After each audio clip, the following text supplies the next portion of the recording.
کہ جو لوگ اللہ تبارک تعالیٰ کے فرمانبردار ہیں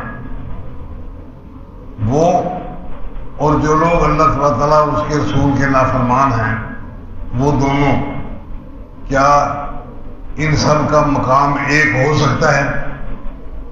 کیا اللہ تبارک تعالیٰ ان سب کو ایک ہی کوڑے سے چلائے گا؟ جو اس کے فرمانبردار ہے، جو اس کے نافرمان ہیں، دونوں کو ایک ہی جیسے سلوک سے ہانکے گا؟ ایسا نہیں ہو سکتا۔ اس کی وجہ بھی بیان کر دی۔ یہ سب کچھ کیوں ہوا کہ اللہ کے فرمانبردار الگ ہوئے، اللہ کے نافرمان الگ ہوئے؟ ذالک بانہم کرہوا ما انزل اللہ، یہ اس لیے ہوا کہ وہ لوگ جنہوں نے اللہ سبحانہ تعالیٰ کے احکامات جو نازل کیے ہیں اس نے ان کو ناپسند کیا، کراہت جانی ان کے بعد، فأحبط أعمالهم، ان کے سارے اعمال اللہ نے ضائع کر دیے، ان کا کوئی بھی عمل قابل قبول نہیں ہے۔ ان کی نیکیوں کا بدلہ ان کو دنیا میں دے دیا، پیسہ، دولت، عزت، مال، وقار، دنیا کا ساز و سامان، یہ کافروں کو دے کر اللہ نے ان کا کھاتا صاف کر دیا۔ اب مرنے کے بعد ان کے لیے کچھ بھی نہیں، اب صرف ان کے لیے سزا ہی سزا ہے کہ تم نے ایسا کیوں نہ کیا، ایسا کیوں نہ کیا۔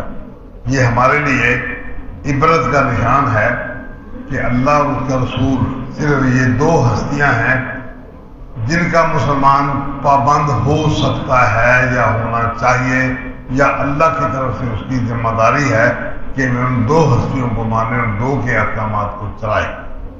ورنہ جو لوگ اللہ تبارک تعالیٰ یا اس کے رسول صلی اللہ علیہ وسلم دونوں کو یا دونوں میں سے کسی ایک کو نہیں مانتے، اللہ تبارک تعالیٰ اپنے ذمے کچھ نہیں رکھتا جو اس کے لیے کام کرتا ہے۔ جو بھی اس کا تھوڑا بہت ایمان ہے اور وہ پورا ایمان اس معیار کے مطابق نہیں لے کے آتا جو معیار اللہ تبارک تعالیٰ اس کے رسول نے مقرر کیا ہے، تو اس کے لیے اللہ تبارک تعالیٰ کے ہاں آخرت میں کوئی جگہ نہیں۔ دنیا اس کے لیے ہے، دنیا اس کو وافر مقدار میں دے دی جائے گی۔ حضرت عمر فاروق رضی اللہ تعالیٰ عنہ، نبی اکرم صلی اللہ علیہ وسلم نے تحریک چلائی، اسلام لوگوں کو بتایا۔ اسلام بتانے کے بعد ایک وقت ایسا آیا کہ اللہ تبارک تعالیٰ کے رسول صلی اللہ علیہ وسلم نے اپنے معاشرے کو، اپنی مخالفت کو، اپنی موافقت کو بھانپ جانے کے بعد اللہ تبارک تعالیٰ سے رابطہ کیا کہ اللہ میری یہ تحریک آگے نہیں بڑھ رہی۔ ہمارے معاشرے کے اندر دو بندے ہیں سرپنچ جو کچھ کرنا چاہیں تو کرنے کی جرت کرتے ہیں۔ ایک عمر بن ہشام، ابو جہل کہتے ہیں جس کو، اور دوسرا عمر بن خطاب۔ ان دونوں میں سے دونوں چاہے دونوں دے دیں، اگر دونوں نہیں دیتا تو ان میں سے ایک ضرور دے، ورنہ میری یہ تحریک ان لوگوں کی وجہ سے آگے نہیں بڑھ رہی۔ رکاوٹیں زیادہ ہیں، آسانیاں کم ہیں۔ اللہ تبارک تعالیٰ کے رسول صلی اللہ علیہ وسلم کی یہ دعا قبول ہوئی۔ اللہ تبارک تعالیٰ نے حضرت عمر فاروق رضی اللہ تعالیٰ عنہ کو ہنگامی حالات میں بھیج دیا۔ نبی اکرم صلی اللہ علیہ وسلم کے تابع فرمان ہو گئے، مسلمان ہو گئے۔ اب اس کے بعد جو بات چلی تو کچھ عرصے کے بعد حضرت عمر فاروق رضی اللہ تعالیٰ عنہ سے کسی موڑ پہ آگے اللہ کے رسول صلی اللہ علیہ وسلم نے پوچھا کہ عمر، مجھ سے تجھے کتنا پیار ہے؟ کہ جی بہت زیادہ پیار، ساری دنیا سے زیادہ پیار ہے۔ آپ نے ارشاد فرمایا کیا تجھے اپنی جان سے بھی میں پیارا ہوں؟ عرض کیا نہیں۔ جب جان کی اور آپ کی بات تقابل میں آئے گی تو پھر آپ کا دوسرا نمبر ہے، پہلے میں اپنی جان کا دھیان رکھوں گا۔ نبی اکرم صلی اللہ علیہ وسلم نے ارشاد فرمایا کہ عمر، ابھی تو ایمان کے اس معیار پر پورا نہیں اترا جو معیار اللہ تبارک تعالیٰ نے دین کے اندر مقرر کیا ہے۔ بڑا دھچکا لگا، بڑے پریشان ہوئے، فوری طور پر کہنے لگے کہ اللہ کے رسول اب آپ کی جان مجھے اپنی جان سے بھی زیادہ عزیز ہے. اگر تقابل کرنا پڑے کہ ایک طرف آپ کی جان ہے اور ایک طرف میری اپنی ذاتی جان کو خطرہ ہے، تو پھر میں اپنی جان کا خطرہ مول لے کر آپ کی جان بچانے کی کوشش کروں گا. اور یہ بے محبت کی بات. آپ نے میں الان یا عمر، اب تو اس مطلوبہ معیار پر پورا اتر رہا ہے جو مطلوبہ معیار چاہیے. اب یہاں یہی بات ذکر فرمائی کہ ان لوگوں نے جو اللہ اور اس کے رسول صلی اللہ علیہ وسلم نے احکامات دیے ہیں، کارے ہو، انہوں نے اس بات کو مکروہ سمجھا، ناپسند کیا، اس کو چھوڑ کر وہ کسی اور طرف جا نکلے، اپنے آباء و اجداد کے پیچھے چل نکلے، برادری کو سامنے رکھا، یا پھر اپنے پیر فقیر کو سامنے رکھا، یا کسی اور پر اعتماد کرتے ہوئے وہ اللہ اس کے رسول کو چھوڑ کر دوسری طرف نکل گئے. بس جو لوگ اس ذہن کے مالک ہیں یا اس معیار زندگی کے مالک ہیں کہ انہوں نے اللہ اور اس کے رسول صلی اللہ علیہ وسلم کے مقابلہ میں کسی اور چیز کو ترجیح دے لی، تو اللہ پاک نے فرمایا فَأَحْبَطَ أَعْمَالَهُمْ، ان کے اعمال کو اللہ نے ضائع کر دیا. ان کے عمل اللہ تبارک تعالیٰ کے ہاں قابل قبول نہیں. جس بندے نے اللہ تبارک تعالیٰ کے احکامات کو مانا ہی نہیں، وہ اس بات کو تسلیم ہی نہیں کرتا کہ یہ اللہ کی طرف سے احکامات آئے ہیں اور مجھے ان احکامات کے مطابق زندگی گزارنا ہے، وہ ان کو چھوڑ کر اپنے پیروں فقیروں کے پیچھے چلتا ہے اور اپنے کلگی والوں کے پیچھے چلتا ہے یا برادری کے پیچھے چلتا ہے. وہ ایک بندے کو نیک سمجھتا ہے، اچھا یا برا وہ الگ بات ہے، لیکن وہ اپنے ذوق میں اپنے خیال میں اس کو نیک سمجھتا ہے اور وہ اللہ رسول کو چھوڑ کر ان کے احکامات کے پیچھے چلتا ہے. ایک طرف اللہ اس کے رسول کا حکم ہے، عمل ہے، کردار ہے، رہنمائی ہے، اور دوسری طرف ان کے اپنے مسلک کی بات ہے، ان کے اپنے بزرگوں کی بات ہے، ان کے اپنے پیشوا کی بات ہے. جب یہ تقابل آئے گا تو وہ اللہ رسول کو چھوڑ کر جب اپنے بزرگوں، اپنی برادری، اپنے پیر فقیر اور اپنے بزرگوں کے پیچھے چل نکلے گا. تو اب تبدیلی آ گئی. اللہ اور اس کے رسول صلی اللہ علیہ وسلم کے احکامات کو نہ ماننے والا یا مکروہ سمجھنے والا کراہت کے ساتھ ان کے ساتھ زندگی گزارنے کی کوشش، یہ ناپسندیدگی کی بنیاد پر ہی اللہ تبارک تعالیٰ کی طرف سے اس کی رحمتیں اس پر عمل ختم ہو جاتی. امام بخاری رحمہ اللہ نے، ان کے استاد ہیں اور امام بخاری رحمہ اللہ کی صحیح بخاری کے راوی محدث ہیں، اور محدث بھی بہت بڑے محدث. وہ فرماتے ہیں کہ میرے دادا ایک دفعہ اللہ کے رسول صلی اللہ علیہ وسلم کی خدمت میں آئے. آپ نے پوچھا بھی آپ کا نام کیا ہے؟ عرض کیا جی میرا نام ہے حزن. حزن کا مطلب ہے غم، معنی ہے غم، پریشانی، دکھ، تکلیف. یہ ملے جلے معنی ان کا مجموعہ ہے الحزن. آپ صلی اللہ علیہ وسلم نے ارشاد فرمایا کہ یار حزن اچھا نام نہیں، تو اس کے بدلے میں اپنا نام سہل رکھ لے. سہل کا معنی ہے نرم خوئی، اچھائی، سہولت، خیر و برکت. اس نے ایک لمحہ سوچا اور سوچنے کے بعد کہتا ہے کہ میں یہ نام بدل نہیں سکتا. کیوں بھائی؟ میرے ماں باپ نے یہ نام رکھا ہے، میں ان کا رکھا ہوا نام آپ کے کہنے پر تبدیل نہیں کر سکتا. یہ فرمان نہیں تھا، آپ کی پسند تھی، حکم نہیں تھا، صرف مشورہ تھا. جب اس نے مشورہ لینے سے انکار کر دیا تو آپ خاموش ہو گئے. اگر فرض ہوتا یہ کہ یہ نام بدلنا ضروری ہوتا تو آپ اس کو ایسے انداز میں فرماتے کہ اس کو مجبور کر دیا جاتا. پھر بھی اگر نہیں مانتا تو اللہ جانے وہ جانے. اب اس نے صرف پسند اور ناپسند کی بات کو ٹھکرا دیا. نبی اکرم صلی اللہ علیہ وسلم خاموش ہو گئے. وہ فرماتے ہیں کہ میرے دادا نبی اکرم صلی اللہ علیہ وسلم کی خدمت میں گئے اور انہوں نے نام تبدیل نہیں کیا. اب میرے دادا کی اولاد کے چہروں پر غم، پریشانی، دکھ، تکلیف کا اظہار مقدر کر دیا گیا ہے۔ اب اتنا بڑا محدث، اللہ رسول کا فرما بردار، لیکن دادا سے جو کام چلا ہے اس دادا کے اس نتیجے اثر کا یہ نتیجہ ہے کہ ہم اندر سے جتنے بھی خوش ہوں، ہمیں کوئی بندہ دیکھ کر خوشی محسوس نہیں کر سکتا کہ یہ بندہ خوش ہے۔ یہ قانون اتنا حساس ہے کہ وہ بالکل اتنا باریک بینی سے بندے پر اثر انداز ہوتا ہے کہ بندے کی نسلوں تک کو پتہ نہیں چلتا کہ نتیجہ کیا نکلا۔ یہ تو بہت بڑا عظیم آدمی تھا، بہت سمجھدار آدمی تھا، امام بخاری رحمہ اللہ کا استاد اور محدث۔ اللہ رسول کی باتیں لکھنا، پڑھنا، یاد کرنا، ان پر عمل کرنا، واز کرنا، زندگی بھر اس بندے کا طریقہ کار یہی رہا ہے۔ وہ اتنا حساس تھا کہ اس نے اللہ کے رسول صلی اللہ علیہ وسلم کی اس بات کو سمجھا، سمجھنے کے بعد اپنے دادا کو دیکھا، دادا کو دیکھنے کے بعد باپ کو دیکھا، باپ کے بعد وہ خود آیا، اپنی آگے اولاد، یہ 4-5 نسلوں کو دیکھنے کے بعد اس نے یہ اندازہ لگایا ہے کہ ہم اندر سے کتنے بھی خوش ہوں، کوئی بندہ ہمارے چہرے سے پڑھ نہیں سکتا کہ یہ اللہ کے رسول صلی اللہ علیہ وسلم کے اتنی سی بات نہ ماننے کا نتیجہ ہے۔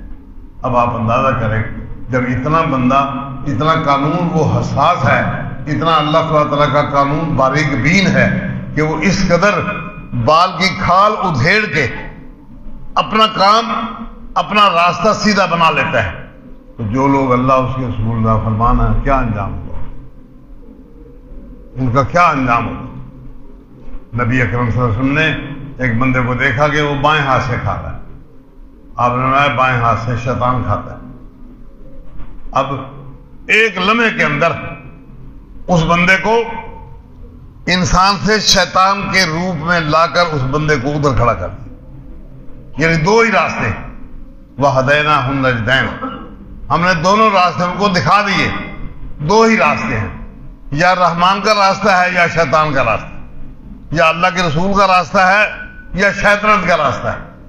اب شیطنت کے جو انجام ہیں وہ آپ سمجھیں کہ اللہ تبارک تعالیٰ کے رسول صلی اللہ علیہ وسلم قرآن مجید نے ذکر فرمایا کہ اللہ تبارک تعالیٰ نے شیطان کو اور دیگر فرشتوں کو اور اپنی دوسری مخلوق ان کو حکم دیا کہ آدم علیہ السلام کو سجدہ کرو۔ فرشتوں نے سجدہ کر لیا۔ شیطان نہ صرف یہ کہ سجدہ نہیں کیا، اس نے کہا میں سجدہ نہیں کروں گا۔ کیوں؟ تو نے اس کو مٹی سے پیدا کیا ہے، مٹی کا کام ہے اس کو جتنا اچھالے وہ نیچے زمین پر جاتی ہے، اور مجھے آگ سے پیدا کیا ہے، آگ کا معیار یہ ہے کہ اس کو جتنا جلائیں وہ اوپر ابھرتی ہے، اوپر اچھلتی ہے، میرا کام اوپر جانا ہے، تو نے آدم کو مجھے سجدہ کہہ دیا، اور بات اس سے بگڑ گئی۔ اس طرح بگڑی کہ اللہ پاک نے ارشاد فرمایا کہ میں نے تجھے کہا سجدہ کر، تو نے نہیں کیا۔ اس حد تک بات بڑھی کہ ایک مرحلہ ایسا آیا، اللہ نے فرمایا دفان ہو جائے، یہاں سے نکل جا، تو اس قابل نہیں ہے کہ یہاں رہ سکے۔ کہنے لگا آپ نے اپنا منہ دیکھا ہے؟ ارائیتا کا، آپ نے اپنے آپ کو دیکھا ہے؟ ارائیتا کا جس طرح ہم دیکھا ہے، منہ دیکھا ہے؟ یہ منہ اور مسروں کی دال یہاں محاورہ ہے ہمارے۔ شیطان کہنے لگا ارائیتا کا، کیا تو نے اپنے آپ کو دیکھا ہے، اپنا چہرہ دیکھا ہے؟ مجھے حکم کرتے ہو کہ میں آدم کو سجدہ کروں، میں نہیں سجدہ کرتا۔ اللہ نے فرمایا دفان ہو جا، ٹھیک ہے جی میں جاتا ہوں، سجدہ نہیں کروں گا۔ جس بندے کی وجہ سے تو نے مجھے گمراہ کیا ہے، دیکھیں الزام دیکھیں، جس بندے کی وجہ سے تو نے مجھ کو گمراہ کیا ہے، میں اس بندے کی نسل برباد کروں گا، میں اس بندے کی نسل برباد کروں گا۔ لَأَحْتَنِكَنَّ ذُرِّيَّتَهُ، احتناق کہتے ہیں کسی جانور کے منہ میں رسہ ڈال کے گدھے کی مثال لے لیں آپ. گدھے کے منہ میں رسا ڈال کے اچھی طرح اس کو کس کے بندہ اس کے اوپر بیٹھ جائے. اب وہ ٹیٹنے مارے گا، دوڑے گا، بھاگے گا، لیکن اس کا رسا اس کے منہ میں، جبڑے میں اتنا مضبوط ہے کہ وہ اس کو چھڑا کے اس بندے کی چنگل سے نکل نہیں سکتا. وہ جتنا بھاگے، جتنا وہ اچھڑے، کودے، دوڑے، راستہ چھوڑ کر دوسری طرف نکل جائے، لیکن وہ بندہ اوپر اگر مضبوط ہے تو اس کو ٹانگوں کے ساتھ اس کے پیٹ میں مضبوطی سے ٹانگیں پھنسا کے بیٹھا ہے. بس اب وہ جو کچھ کرتا رہے وہ بندہ آگے نیچے نہیں گرے گا. لیکن اگر بندہ کمزور ہے تو پہلے ہلے ہی وہ چھڑا کے بھاگ جائے گا، بندہ نیچے گر گیا. شیطان کہنے لگا لَأَحْتَنِكَنَّ ذُرِّيَّتَهُ، میں اس کو ذریت کا احتناق کروں گا. اس کے منہ میں نیچے جبڑے میں رسی ڈال کے، اس کا معنی ہے میں اس کے جبڑے میں رسی ڈال کے گدھے کی طرح اس کے اوپر سوار ہوں گا، اور پھر یہ بھاگ کے دیکھ لے کدھر جاتا ہے، میں اس کی نسل ختم کر کے رہوں گا. اللہ نے فرمایا ٹھیک ہے، جا تو اس کی نسل ختم کرنے کی کوشش کر، تجھے میں اختیار دیتا ہوں، لیکن اس بندے پر تجھے کوئی اختیار نہیں ہوگا جو میری بات مانے گا، جو میرے رسول کی بات مانے گا، جو تجھ سے بھاگ کر تیرے نیچے سے، قدموں کے نیچے سے نکل جائے، یا تیرے اوپر سے چھلانگ مار کر نکل جائے. تجھے ان دو سائڈوں میں کوئی اختیار نہیں ہوگا. جو بندہ نیچے گر گیا، بس شیطان کو اس نے پزل کرنے کی کوشش کی، اس حد تک پزل کرنے کی کوشش کی کہ شیطان آیا اور نیچے گر گیا. شیطان اوپر سے گزر گیا، وہ نیچے پڑا، اٹھا، کپڑے جھاڑ کے اپنے راستے پر چل نکلا ہے. اللہ فرماتا ہے کہ میں اس کو تجھ پر اختیار نہیں دوں گا. یا جو تیرے سامنے آیا اس کو شعور پہنچ گیا، اس نے شعور حاصل کر لیا کہ یہ سب شیطانی چکر ہے. جس شیطان نے مجھ کو جھوٹ بولنے پر آمادہ کیا، جس شیطان نے مجھ کو غلط کاری پر آمادہ کیا، یہ شیطانی چکر ہے جو مجھے دنیا کے چکروں میں لا کر اللہ اور اس کے رسول سے گمراہ کرنا چاہتا ہے. جو بندہ یہ سمجھ کر اپنے آپ کو تھوڑا سا اچھل کر شیطان کے اوپر سے نکل گیا، فرمایا اس پر تیرا کوئی اختیار نہیں ہوگا. جو اللہ اور اس کے رسول کا دامن تھام لے اور اس طریقے پر وہ بھاگ دوڑ کر کے اوپر نیچے ہو کے نکل جائے، فرمایا اس کے لیے ساری کی ساری سہولتیں مہیا کی جائیں گی، اس کو نکلنے کا راستہ دیا جائے گا. وہ نیچے لیٹ کر نکل جائے یا چھلانگ لگا کے نکل جائے. حضرت حذیفہ بن یمان رضی اللہ تعالیٰ عنہ کو ان کے شاگرد نے پوچھا کہ تقویٰ کیا ہے، متقی کسے کہتے ہیں؟ فرمایا تو نے کبھی ایسی جگہ پر سفر کیا ہے جس جگہ میں کانٹے دار جھاڑیاں ہوں اور بندے کو الجھانے کے لیے چاروں طرف سے وہ ایک دوسرے سے ملی ہوئی؟ کہ ہاں جی کیا ہے. کیسے سفر کرتے ہو؟ اپنے اپنا دامن بچا کے کیسے نکلتے ہو؟ کہتے جی کہیں تو کسی جھاڑی کی ٹہنی پر پاؤں رکھ کے اس کو نیچے مسل کے نکل جاتا ہوں، کبھی کسی جھاڑی کو پکڑ کر تھوڑا سا سائڈ میں ہو کے نکل جاتا ہوں، کبھی کسی جھاڑی کے اوپر سے چھلانگ لگا کے نکل جاتا ہوں، اور کبھی میں راستہ چھوڑ کر دوسری طرف سے نکل جاتا ہوں. اور میں تیری یہ چاروں پانچوں کوششیں یہ سب تقوی کی کوششیں ہیں، اور جب تو ان کوششوں کے ذریعے اپنا راستہ سیدھا کر کے اپنے دامن کو بچا کے نکل جائے گا، الجھے گا نہیں، یہ تقوی ہے اور یہ بندہ متقی. بس بندہ آنکھیں کھلی رکھ کے نکلے. شیطان صرف ایک حرف کی مار ہے، بسم اللہ پڑھ لے بندہ یا اعوذ باللہ من الشیطان الرجیم کہہ لے بندہ، شیطان کا اثر ختم ہو گیا. شیطان اس پر مسلط نہیں ہو سکتا.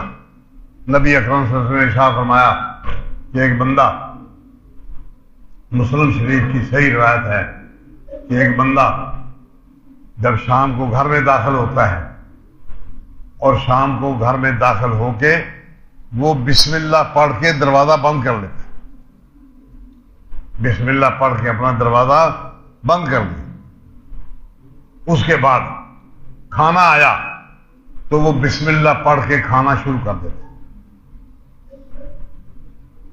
شیطان جو اس کے ساتھ متعلق ہے یا اس کا کوئی دوسرا ساتھی، سنگی ساتھی جو شہر میں اس کا دوست یار، وہ دونوں یا متعلقہ گھر کے سارے اسوار، سارے افراد، ان کے ساتھ متعلقہ شیطان، وہ سربراہ کے گھر میں آنے کے وقت بسم اللہ پڑھ کے دروازہ بند کر لینے سے وہ نکل جاتے۔ اب وہ گلی میں کھڑے ہو کر روتے ہیں، دوسرے شیطان پوچھتے ہیں آپ کا کیا حال ہے، کیوں روتے ہو؟ یہ جس گھر میں گھر والے نے بسم اللہ پڑھ کے دروازہ بند کر لیا ہے، اب ہمیں اس گھر میں رہنے کی اجازت نہیں ہے، اب ہم باہر جائیں، پتہ نہیں ہمیں کہاں ٹھکانہ ملے گا، رات کو بیٹھنے کا، سونے کا، آرام کی کوئی جگہ میسر آتی ہے یا نہیں۔ وہ گلیوں میں ڈھونڈتے پھرتے ہیں، اور اگر اس بندے نے بسم اللہ پڑھ کے کھانا شروع کر دیا تو وہ مزید گھر سے نکل کر باہر روتے ہیں۔ پھر ان کو پوچھنے والے پوچھتے ہیں کہ کیا بنا؟ کہتے جی گھر والے نے بسم اللہ پڑھ کے کھانا شروع کر دیا، اب ہمیں یہاں کھانا بھی نہیں ملے گا۔ حالانکہ نبی صلی اللہ علیہ وسلم نے شاہ فرمایا کہ شیطان بندے کے ہر موقع پر اس کے ساتھ رہتا ہے، ہر موقع پر اس کے ساتھ رہتا ہے، حتیٰ کہ وظیفہ زوجیت میں بھی اگر وہ دعا نہیں مانگتا، بسم اللہ نہیں پڑھتا پہلے، تو وظیفہ زوجیت میں بھی اس میں شامل ہو جاتا ہے۔ آگے جو نطفے میں شامل ہو گیا، وہ نطفہ جہاں جا کے قرار پائے گا، اس بچے کی پیدائش کے اندر، نطفے کے اندر شیطنت شامل ہوگی تو کیا نتیجہ نکلے؟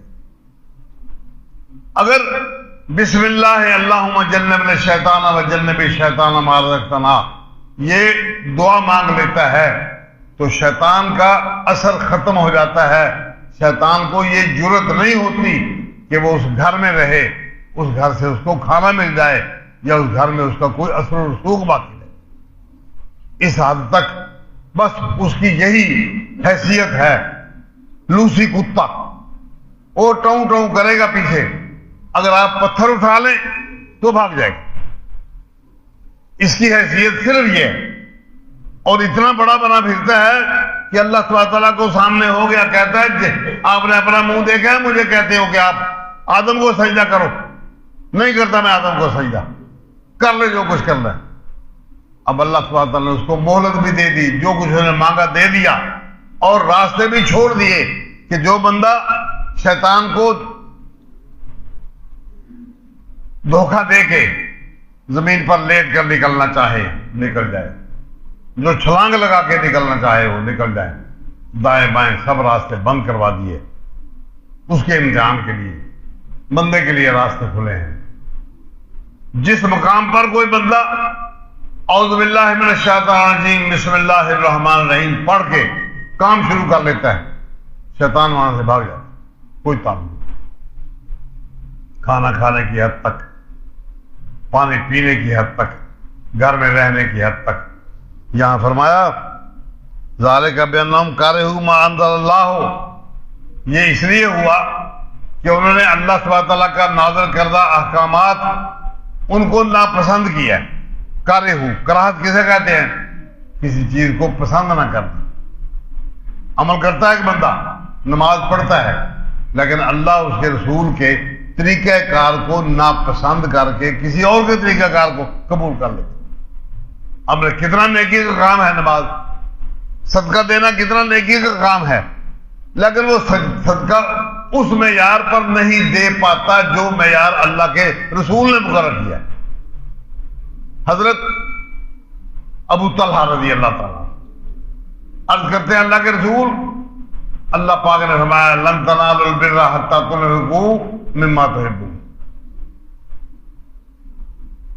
کہ اللہ سبحانہ تعالیٰ نے ارشاد فرمایا ہے تم نیکی حاصل نہیں کر پا سکتے جب تک اپنی محبوب چیز اللہ کے نام پر خرچہ نہ کرو۔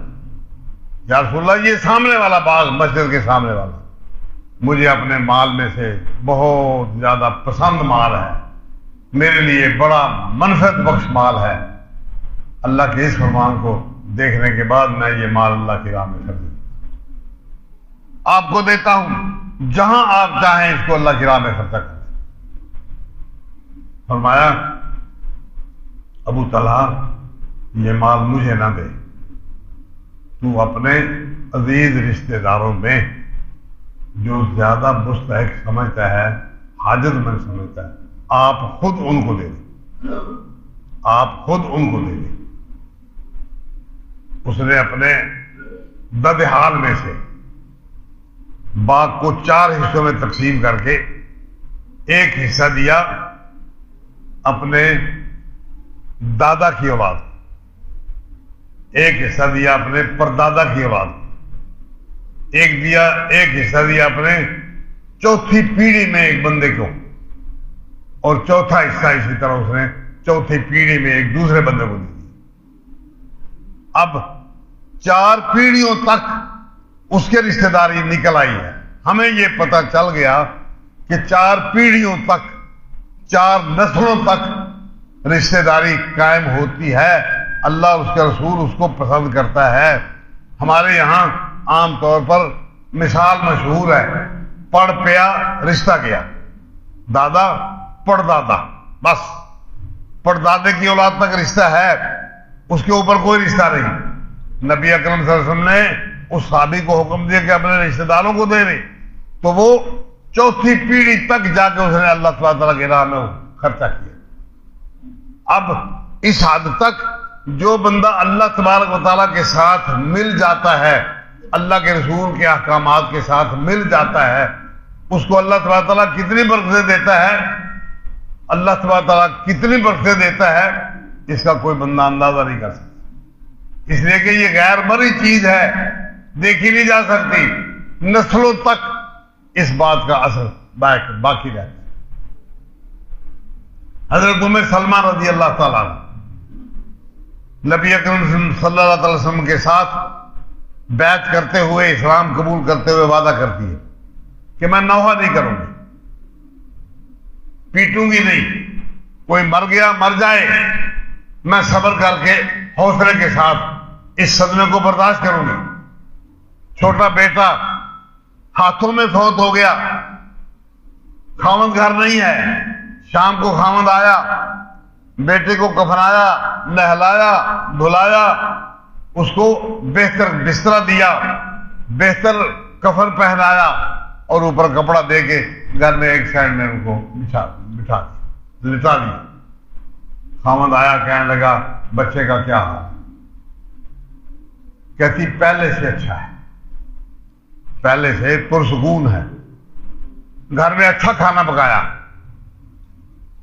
اچھے کپڑے پہنے، اچھا میک اپ کیا، خاوند کے ساتھ بے تکلف ہوئی، رات گزر گئی، صبح خاوند اٹھا، مسجد میں جانے کے لیے تیاری کرتا ہے، کہنے لگی ایک بات سنیں، میں پڑوس سے ایک چیز مانگ کے لائی تھی جو میرے گھر کے استعمال کی چیز تھی، اب میں نے اس کو استعمال کیا ہے، استعمال کے بعد اب گھر والے کہتے ہیں کہ مجھے واپس کر دو، میرا دل اس چیز کے ساتھ لگ گیا ہے، اس کے بغیر میں رہ نہیں سکتی، کوئی ایسا چارہ کر کہ وہ چیز ہم اس کے دبا لیں۔ خاوند کہتا ہے تو عقل کے ناخن لو، ایک تو ان کا احسان کہ انہوں نے تجھے کوئی چیز دی ہے استعمال کے لیے، استعمال کرنے کے بعد اب تو اس پر جبر کرنا چاہتی ہے، ان کی چیز واپس نہیں کرتی، یہ ڈبل جرم ہو جائے گا۔ کہنے لگی اچھا جو بچہ اللہ نے آپ کو دیا تھا نا وہ واپس لے لیا اس نے، وہ بڑا سخت تھا کہ گھر میں لاشا پڑا ہے، تجھے اٹکیلیاں سوجی ہیں، تو میک اپ کر کے نئے کپڑے پہن کر تو گھر کے زندگی کو دوسرے رخ پر لے جانا چاہتی ہے، میں اللہ کے رسول سے شکوہ کروں گا کہ دیکھو ام سلمہ کا حال یہ ہے، ام سلیم کا حال یہ ہے۔ چنانچہ گئے نبی صلی اللہ علیہ وسلم کے سامنے جا کر شکوہ کیا۔ آپ کو تو پتا تھا کہ اصول کیا دیا ہے میں نے، اس عورت کو ایسا ہی کرنا چاہیے تھا۔ چنانچہ آپ نے فرمایا کہ ابو طلحہ اللہ تیری اس رات میں برکت عطا کرے، تمہاری اس رات میں اللہ برکت عطا کرے۔ بات آئی گئی ہو گئی۔ اللہ اکبر۔ تاریخ نے لکھا ہے کہ اس بچے کے وفات کے بعد اللہ پاک نے اس عورت کو اور ابو طلحہ کو 7 اولادیں دی۔ ایک بچے کے فوت ہونے کے بعد 7 اولادیں دی، اور ساتھ یہ بھی لکھا ہے کہ 7 کی 7 قرآن مجید کی حافظ اور قرآن مجید کی عالم، اس پر عمل کرنے والی۔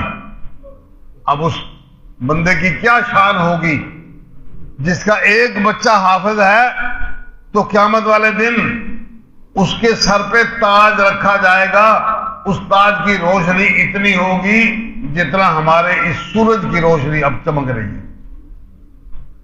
تو جس کے سر پہ 7 تاج رکھ دیے جائیں، اس ماں باپ کا شان کیا ہوگا پوری کائنات کے سامنے۔ قیامت کو اللہ تبارک و تعالیٰ نے ادھار پہ چھوڑا ہے صرف یؤمنون بالغیبہ کی بنیاد پر، کہ دنیا میں وہ اللہ اس کے رسول کی بات کو مان کر اسی طرح کر لیتے ہیں جس طرح اللہ کو اس کے رسول نے کہا ہے۔ اللہ تبارک و تعالیٰ کا وعدہ سچا، وہ اپنا وعدہ پورا کرے گا، دنیا میں کر دے، آخرت میں کر دے، کہیں بھی کر دے، جہاں اس نے وعدہ کیا اس کو پورا کرے گا۔ وہ بھولتا نہیں، وہ کسی پر ظلم نہیں کرتا۔ بندہ مر گیا، اس کی نسلیں بھی ختم ہو گئی، اس کا نام و نشان ختم ہو گیا، قیامت آئے گی اللہ تبارک تعالیٰ اپنا وعدہ اس بندے کے ساتھ اسی طرح پورا کرے گا جس طریقے پر اس نے اس کے حکم پر عمل کیا، جس طریقے پر اس نے اس کے حکم پر عمل کیا۔ ہم اپنی زندگی گزارتے ہیں، یہاں سے نکلے سب کچھ جھاڑ جھوڑ کے یہیں پھینک کے چلے گئے، چلو بات ختم ہو گئی۔ ایسا نہیں ہے، اللہ تبارک تعالیٰ کا قانون آج کا نہیں، مدت ہے دراز سے اللہ نے بنا دیا ہے، اور پلاننگ کر کے ایک ایک چیز ایک ایک جگہ پر رکھ دی ہے۔ کوئی بندہ اس کو ہلا نہیں سکتا، کوئی بندہ اس کو ٹال نہیں سکتا۔ اللہ تبارک تعالیٰ کا ہر بندے کے ساتھ معاملہ الگ ہے، ہر بندہ۔ یہاں یہی بات ذکر فرمائی، وَكَرِهُوا مَا أَنزَلَ اللَّهُ، جو اللہ نے نازل کیے ہیں احکامات اس کو ناپسند کیا، فَأَحْبَطَ أَعْمَالَهُمْ، ان کے عمل ضائع ہو گئے۔ أَفَلَمْ يَسِيرُوا فِي الْأَرْضِ، کیا یہ لوگ دنیا میں چلے پھرے نہیں؟ فَيَنْظُرُوا كَيْفَ كَانَ عَاقِبَةُ الَّذِينَ مِنْ قَبْلِهِمْ، کہ یہ دیکھ لیتے ان لوگوں کا انجام جو ان سے پہلے تھے، انہوں نے اللہ سبحانہ تعالیٰ کے احکامات کی نافرمانی کی۔ دمر اللہ علیہم، دمرہ یدمر و تدمیر، یہ کہتے ہیں کہ کوئی ایسی چیز بھاری بھرکم مثلا پتھر ہے، وہ کسی چیز کے اوپر زور سے مار دیا، اب اگلی نیچے جو چیز اس پتھر کے نیچے دب گئی اس کا کچومر نکل گیا، ہڈیاں بھی ٹوٹ گئی، اس کا گوشت پوشت، اس کا سانس، اس کا سر، اس کی آنکھیں، کچھ بھی باقی نہ رہا، وہ ایک روٹی کی طرح چپیٹ بن کے نیچے چپک گیا۔ یہ ہے دمرہم، اللہ تبارک تعالیٰ نے ان کو تدمیر کر دیا، ایسے زوردار تھپڑ ان کو رسید کیا کہ ان کا کچھ بھی باقی نہ بچا۔ قرآن مجید کہتا ہے اولم یسیروا فی الارض، کیا یہ لوگ زمین میں چلے پھرے نہیں؟ فینظروا کیف کان عاقبۃ الذین من قبلہم، کہ یہ دیکھ لیتے ان سے پہلے گزرے ہوئے لوگوں کا انجام کیا ہوا۔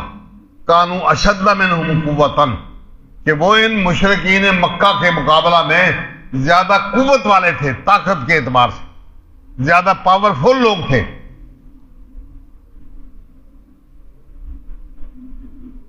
وَأَثَارُوا الْأَرْضَ، اور انہوں نے زمین میں آبادی اس طرح کی، وَأَمَرُوهَا، اور زمین کو آباد کیا، اکثر مما امروها، زیادہ بہتر طریقے پر، زیادہ تعداد میں، زیادہ اچھے انداز میں جو ان لوگوں نے زمین کو تعمیر کیا ہے۔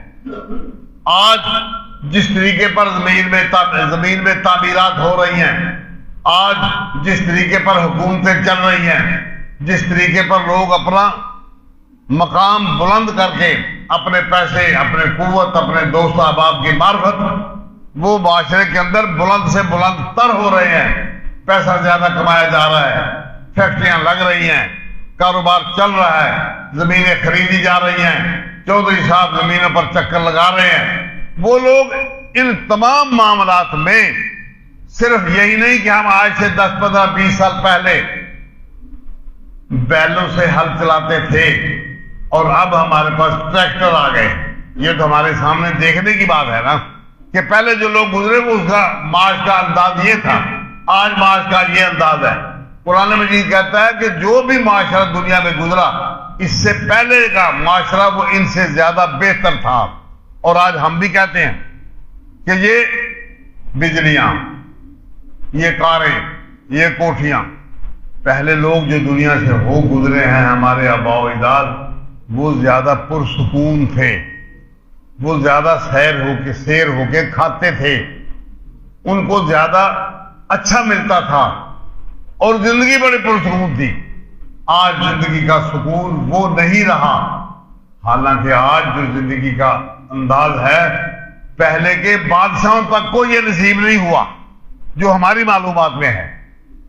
اس سے پہلے بادشاہوں کا انداز کیا تھا؟ فرمایا وہ اس سے بہتر تھا جو تمہاری زندگی ہے. آج ہم اے سی لگا کے کمرہ بند کر کے دنیا میں بھی ہم مافیا سے بے خبر ہو کر ایسے آرام سکون سے سوتے ہیں کہ کوئی بندہ پریشان کرنے والا نہیں. پہلے کوئی نہ کوئی نوکر کھڑا کر کے پیچھے باہر پنکھا جھولنے کے لیے اس کو کھڑا کر دیا. بندہ سویا ہوا ہے اندر، پنکھا جھولا جا رہا ہے، لیٹا. نیچے کنویں کھود کے پانی کے ہوا کے رخ پر ایسے انداز میں پانی کو لگ کے ہوا نکلتی تھی کہ اوپر ٹھنڈک ہو جاتی تھی.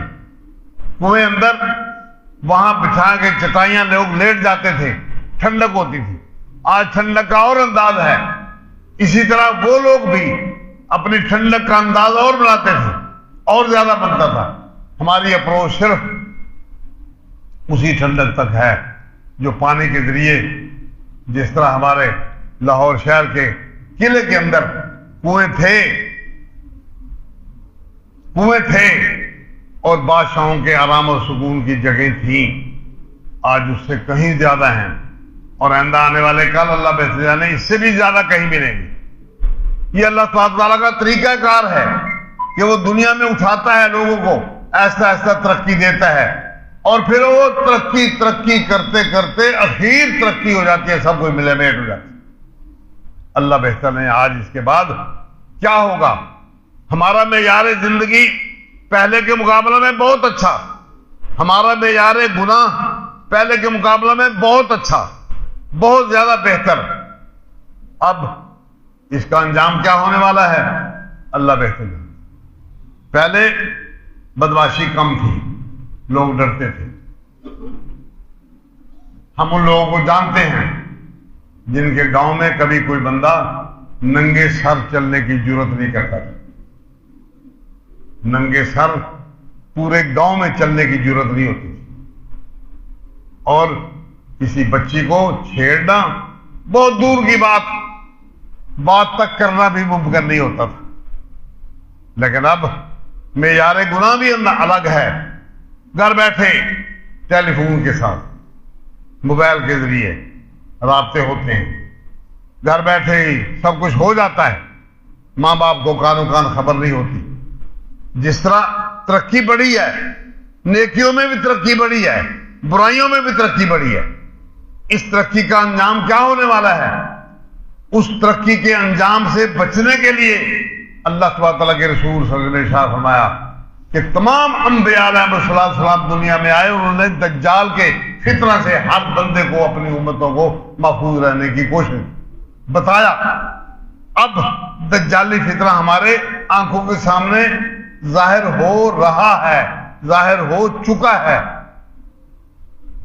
کسی بھی بڑے سے بڑے بندے کو دیکھیں، کسی بھی چھوٹے سے چھوٹے بندے کو دیکھیں، دو رخ لیے ہوئے چل رہا ہے. نیکی والا رخ الگ ہے، برائی والا رخ. ایک ہی بندے کے اندر دو رخ، ایک ہی بندے کے اندر. اب نتیجہ کیا نکلنے والا ہے؟ دجل، فراڈ، فریب، دھوکہ. دوسرے کو چکما دے کے اپنا الو سیدھا کرنا، اور انجام تباہی، آج نہیں تو کل نہیں تو پرسوں۔ نبی اکرم صلی اللہ علیہ وسلم نے شاہ فرمایا میں اگر زندہ رہا تو میں تمہاری طرف سے دفاع کرتے ہوئے دجال کا دفاع کروں گا، اور اگر میں مر گیا تو پھر ہر بندہ اپنا آپ ذمہ دار ہے۔ امام مسلم رحمہ اللہ نے صحیح مسلم میں روایت نقل فرمائی، نبی صلی اللہ علیہ وسلم نے شاہ فرمایا کہ جو بندہ سورہ الکہف اس کی ابتدائی 10 آیات ان کو حفظ کر لے، وہ فتنہ دجال سے محفوظ رہے گا۔ کس طریقے پر محفوظ رہے گا یہ اللہ بہتر جانتا ہے۔ اللہ نے ہر بندے کے ساتھ اس کا تعلق الگ ہے، اس کی قسمت الگ بنائی ہے، اس کے لیے طریقہ کار اس نے الگ بنایا ہے۔ ہم پابند ہیں اس بات کے کہ اللہ کے رسول صلی اللہ علیہ وسلم کے احکامات کو مانیں، بس اعتماد کریں اللہ پر۔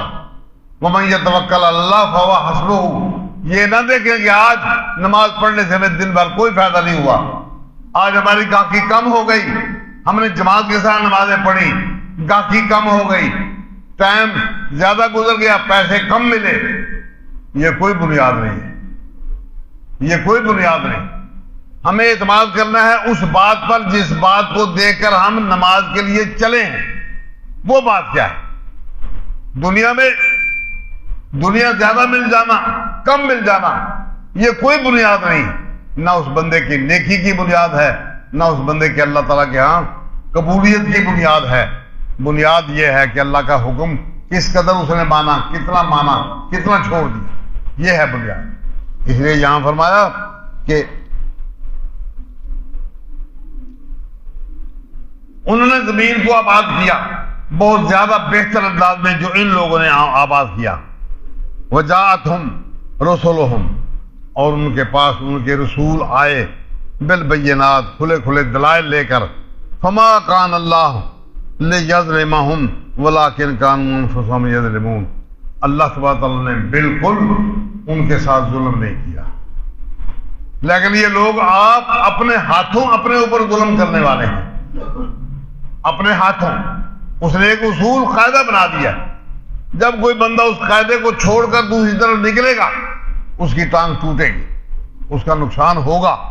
جو بندہ غلط راستہ اختیار کرے گا، آگے کنواں ہے تو کنویں میں گرے گا، آگے آگ ہے تو آگ میں جلے گا، یہ دو ہی صورتیں ہیں۔ اس لیے بندے کو اپنے رویے پر نظر ثانی کرنا چاہیے۔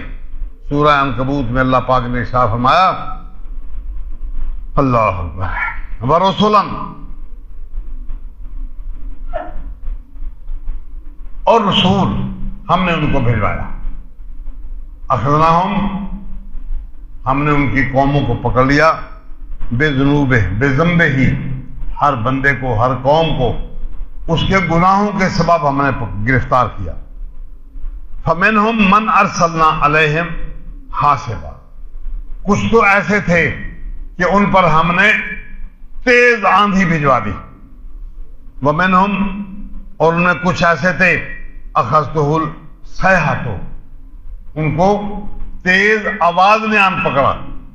ومنہم من خسفنا، اور کچھ ایسے تھے کہ جن کو ہم نے زمین پھاڑ کر ان کو زمین کے اندر دھنسا دیا، اور کچھ ایسے تھے کہ ہم نے ان کو اغرقنا، پانی میں ڈبو دیا، غرق کر دیا۔ وما کان اللہ لیظلمہم، نہ تھا اللہ تبارک تعالیٰ ایسا کہ ان پر ظلم کرتا، ولیکن کانوا انفسہم یظلمون، لیکن وہ آپ خود اپنے اوپر ظلم کرنے والے تھے۔ وہ ظلم کیا تھا؟ اللہ کا حق دوسروں کو دے دیا۔ بات ماننے والی تھی اللہ کی، اس نے اللہ کی بات کو چھوڑ دیا اور اپنے بزرگوں کی بات کو ماننا شروع کر دیا، اپنے پیروں فقیروں کی بات کو ماننا شروع کر دیا، اپنی برادری کی بات کو ماننا شروع کر دیا، حالانکہ اللہ تبارک تعالیٰ کے رسول صلی اللہ علیہ وسلم کے احکامات بالکل واضح۔ امام بخاری رحمہ اللہ نے ایک حدیث نقل فرمائی ہے کہ جب نبی اکرم صلی اللہ علیہ وسلم نے ہرقل اعظم کو خط لکھا، ہرقل اعظم نے خط پڑھا، پڑھنے کے بعد کہتا ہے اس علاقے میں لاؤ، جہاں سے یہ خط آیا اس علاقے کے کسی بندے کو لے کے آؤ، ابو سفیان کو لوگوں نے پولیس نے پکڑا اور ہرقل اعظم کے سامنے پیش کر دیا۔ ہرقل اعظم نے سامنے بٹھایا اور بٹھا کے ڈھیر سارے سوالات کیے۔ ان میں کا ایک سوال تھا کہ وہ رسول تمہیں کہتا کیا ہے، وہ رسول تمہیں تعلیم کیا دیتا ہے۔ امام بخاری رحمہ اللہ کے الفاظ نقل ہیں، وہ کہتے ہیں کہ رسول ہمیں نماز کا حکم دیتا ہے، جھوٹ چھوڑنے کا حکم دیتا ہے، فلاں فلاں فلاں، اور وہ ہمیں کہتا ہے اترکوا ما کان یعبد آباؤکم، چھوڑ دو ان رسم و رواجوں کو، اس طریقہ زندگی کو جو طریقہ زندگی تمہارے آباء و اجداد اپنائے ہوئے ہیں۔ آباء و اجداد ان کا طریقہ زندگی اگر اللہ اور اس کے رسول کے احکام ہیں تو پھر وہ ماں باپ کا طریقہ نہیں، وہ اللہ کے رسول کا طریقہ ہے، وہ پھر اللہ اس کے رسول کا طریقہ ہے۔ اور اگر وہ طریقہ اللہ کے رسول کا نہیں ہے تو پھر ماں باپ کے پیچھے چل کر بندہ کوئی کامیابی نہیں حاصل کر سکتا۔ اللہ پاک مجھے اور آپ کو اپنے دین کی صحیح سمجھ عطا فرمائے، اس کے مطابق صحیح عمل کی توفیق اور جرأت عنایت کرے۔ اقول قولی ھذا واخر دعوانا الحمدللہ۔